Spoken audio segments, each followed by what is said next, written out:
നമസ്കാരം. വനമാലിയിലേക്ക് ഏവർക്കും സ്വാഗതം. ശ്രീമദ് ഭഗവത്ഗീതയിലെ സാഖ്യയോഗം എന്ന 2-ാം അധ്യായത്തിലെ 8 ശ്ലോകങ്ങളാണ് നമ്മൾ വായിച്ച് അർത്ഥം പറഞ്ഞത്. ഇന്ന് 9-ാമത്തെ ശ്ലോകം മുതൽക്ക് നമുക്ക് വായിക്കാം.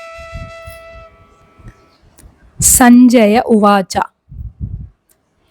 ഏവമുക്ത്വാ ഹൃഷീകേശം ഗുഡാകേശഃ പരന്തപ നയോത്സ്യ ഇതി ഗോവിന്ദമുക്ത്വാ തൂഷ്ണീം ബഭൂവഃ. സഞ്ജയൻ പറഞ്ഞു, പരന്തപഃ ഗുഡാകേശ, ശത്രുക്കളെ തപിപ്പിക്കുന്നവനായ ഹേ അർജുന. ഗുഡാകേശൻ എന്ന് വെച്ചു കഴിഞ്ഞാൽ അർജുനനാണ്. ഹൃഷീകേശം ഏവം ഉക്ത്വാ, ഹൃഷീകേശനോട് എന്ന് വെച്ചു കഴിഞ്ഞാൽ ശ്രീകൃഷ്ണ ഭഗവാനോട്, ഏവം ഉക്ത്വാ ഇങ്ങനെ പറഞ്ഞിട്ട്, നയോത്സ്യേ ഞാൻ യുദ്ധം ചെയ്യുന്നില്ല, ഇതി ഗോവിന്ദം ഉക്ത്വാ എന്ന് ഗോവിന്ദനോട് ശ്രീകൃഷ്ണനോട് പറഞ്ഞിട്ട്, തൂഷ്ണീം ബഭൂവഃ തൂഷ്ണിയായി ഭവിച്ചു എന്ന് വെച്ച് കഴിഞ്ഞാൽ മൗനം ഭജിച്ചു, മൗനിയായി മിണ്ടാതെ ഇരുന്നു. ഇവിടെ സഞ്ജയൻ ധൃതരാഷ്ട്ര രാജാവിന് പറഞ്ഞു കൊടുക്കാണല്ലോ. അപ്പൊ അദ്ദേഹം പറഞ്ഞു, നേരത്തെ അർജുനൻ പറഞ്ഞു എന്ന് പറഞ്ഞിട്ടുണ്ടല്ലോ, അതൊക്കെ പറഞ്ഞതിന് ശേഷം അർജുനൻ ശ്രീകൃഷ്ണനോട് പറഞ്ഞു, അല്ലയോ ശ്രീകൃഷ്ണ, ഞാൻ ഇനി യുദ്ധം ചെയ്യുന്നില്ല, അത് ഞാൻ തീരുമാനിച്ചു കഴിഞ്ഞു എന്നും പറഞ്ഞ് അവിടെ മിണ്ടാതെ ഇരുന്നു.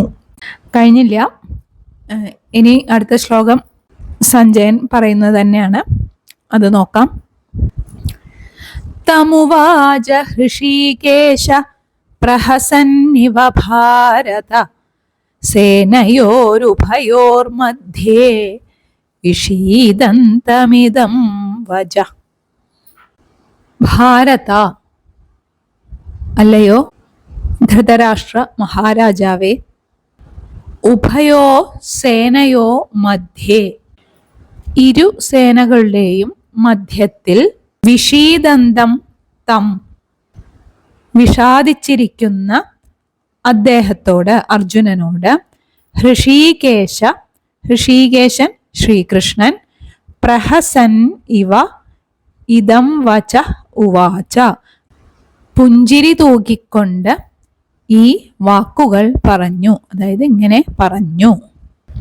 ഇവിടെ സഞ്ജയൻ ധൃതരാഷ്ട്രോട് പറയുന്ന ഈ അലയോ രാജാവേ, ഈ 2 സേനകളുടെയും മധ്യത്തിൽ വെച്ച് വിഷാദഗ്രസ്തനായിരിക്കുന്ന അർജുനനെ നോക്കി മന്ദഹസിച്ചുകൊണ്ട് ശ്രീകൃഷ്ണ ഭഗവാൻ ഇങ്ങനെ പറഞ്ഞു.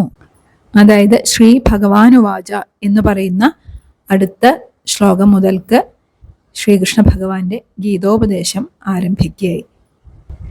നമുക്ക് വായിച്ചു നോക്കാം.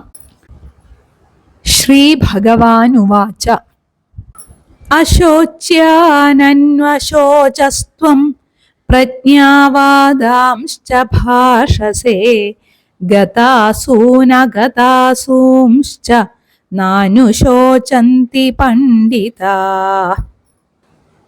ശ്രീ ഭഗവാൻ പറഞ്ഞു, ത്വം നീ അശോച്യാൻ അന്വശോച ദുഃഖിക്കാൻ പാടില്ലാത്തവരെ കുറിച്ച് ദുഃഖിക്കുന്നു, പ്രജ്ഞാവാദാൻ ഭാഷസേ ച എന്നാൽ പണ്ഡിതരെ പോലെ ഭാഷണം ചെയ്യുന്നു. എന്നാൽ പണ്ഡിതന്മാർ ഗതാസൂൻ അഗതാസൂശ്ച മരിച്ചവരെ കുറിച്ചും ജീവിച്ചിരിക്കുന്നവരെ കുറിച്ചും ന അനുശോചന്തി ദുഃഖിക്കുന്നില്ല.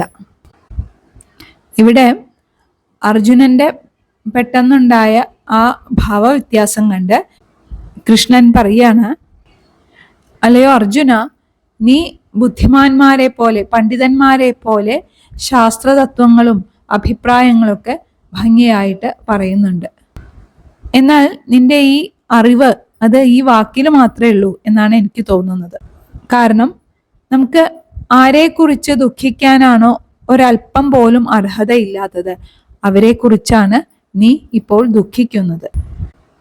ഒരു യഥാർത്ഥ പണ്ഡിതൻ അല്ലെങ്കിൽ ജ്ഞാനി മരിച്ചവരെ കുറിച്ചോർത്തോ ജീവിച്ചിരിക്കുന്നവരെ കുറിച്ചോർത്തോ ഒരിക്കലും ദുഃഖിക്കാറില്ല. അവരെ സംബന്ധിച്ചിടത്തോളം ജനന മരണങ്ങളൊന്നും സന്തോഷത്തിനും സന്താപത്തിനും കാരണങ്ങളാകുന്നില്ല. ആരും ആർക്കും സുഖദുഃഖങ്ങൾക്ക് കാരണമാകുന്നുമില്ല. ജനന മരണങ്ങളെ പറ്റിയുള്ള ചിന്ത വെറും മിഥ്യാസങ്കല്പങ്ങളാണ്. അറിവുള്ളവർ ഒരിക്കലും അതിനെ ഓർത്ത് ദുഃഖിക്കാറില്ല. ഇനി എന്താണ് അടുത്ത ശ്ലോകത്തിൽ പറയുന്നത് നോക്കാം. നത്വേവാഹം ജാതുനാസം നത്വം നേമേ ജനാധിപാ നചൈവ ന ഭവിഷ്യാമ സർവേ വയമതഃ പരം. അഹം ജാതു ന ആസം, ഞാൻ ഒരിക്കലും ഇല്ലായിരുന്നു എന്ന ഒരു സ്ഥിതി ഇല്ലായിരുന്നു, ഉണ്ടായിട്ടില്ല എന്നർത്ഥം. ന ഏവ ത്വം ഹി, നീയും ഇല്ല എന്നൊരവസ്ഥ ഉണ്ടായിരുന്നില്ല. ഇമേ ജനാധിപ ന, ഈ ജനാധിപന്മാര് ഈ രാജാക്കന്മാരും ഇല്ലാതിരുന്ന ഒരവസ്ഥ ഉണ്ടായിട്ടില്ല.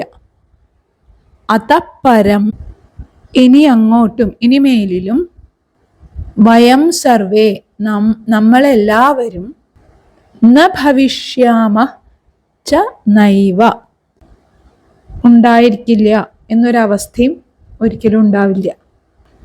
അതായത് ഇവിടെ എന്താ ഉദ്ദേശിച്ചതെന്ന് വെച്ച് കഴിഞ്ഞാൽ അർജുനോട് പറയാണ്, ഞാനും നീയും ഈ ഇവിടെ കാണുന്ന ഈ രാജാക്കന്മാരും എല്ലാവരും ഒരിക്കലും ഇല്ലാതെ ഇരുന്നിട്ടില്ല.